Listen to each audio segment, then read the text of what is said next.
ये खबर KR मंगलम university द्वारा प्रस्तुत की गई है। 8वें वेतन आयोग को लेकर देश भर के लाखों केंद्रीय कर्मचारियों की नजर टिकी हुई है। हर कर्मचारी यही जानना चाहता है कि आखिर नई सैलरी कितनी बढ़ेगी, क्या बेसिक पे में बड़ा उछाल देखने को मिलेगा।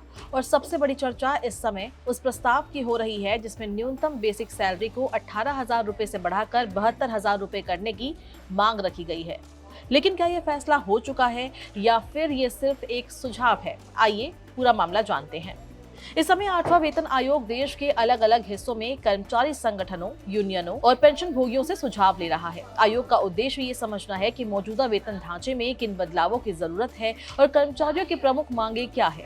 हाल ही में आयोग ने ओडिशा के भुवनेश्वर में 2 दिनों तक बैठक की। इसके बाद अब कोलकाता में भी विभिन्न कर्मचारी संगठनों के साथ चर्चा की जा रही है। इससे पहले दिल्ली, लखनऊ, हैदराबाद, श्रीनगर और लद्दाख में भी ऐसी बैठकें आयोजित की जा चुकी है। इन बैठकों में सबसे ज्यादा चर्चा फिटमेंट फैक्टर को लेकर हो रही है।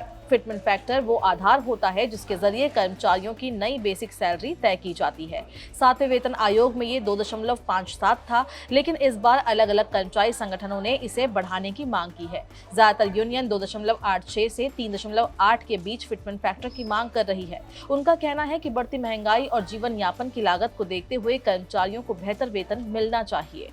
इसी बीच एक और बड़ा प्रस्ताव सामने आया है। भारतीय प्रतिरक्षा मजदूर संघ ने आयोग के सामने 4 गुना फिटमेंट फैक्टर लागू करने का सुझाव रखा है। अगर भविष्य में ऐसा प्रस्ताव स्वीकार किया जाता है तो मौजूदा 18,000 रुपए की न्यूनतम बेसिक सैलरी बढ़कर 72,000 रुपए तक पहुंच सकती है। हालांकि यहाँ एक बात साफ समझना बेहद जरूरी है, ये आयोग का फैसला नहीं है बल्कि एक कर्मचारी संगठन द्वारा दिया गया प्रस्ताव है। अभी तक 8वें वेतन आयोग ने न्यूनतम वेतन या फिटमेंट फैक्टर को लेकर कोई आधिकारिक घोषणा नहीं की है, यानी फिलहाल 72,000 रुपए की बेसिक सैलरी को मंजूरी नहीं मिली है। सिर्फ फिटमेंट फैक्टर ही नहीं, कर्मचारी संगठनों ने आयोग के सामने कई और मांगे भी रखी है। इनमें महंगाई भत्ता यानी DA, मकान किराया भत्ता यानी HRA, ट्रांसपोर्ट अलाउंस यानी TA में बदलाव की मांग शामिल है। इसके अलावा कुछ कर्मचारी संघों ने ओल्ड पेंशन स्कीम यानी OPS को फिर से लागू करने की भी मांग दोहराई है।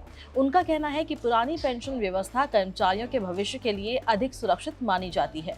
अब आयोग सभी कर्मचारी संगठनों और यूनियनों से मिले सुझावों का अध्ययन करेगा। इसके बाद विस्तृत रिपोर्ट तैयार कर केंद्र सरकार को सौंपेगा। अंतिम फैसला केंद्र सरकार ही करेगी कि किन सिफारिशों को लागू किया जाए और किन्हें नहीं।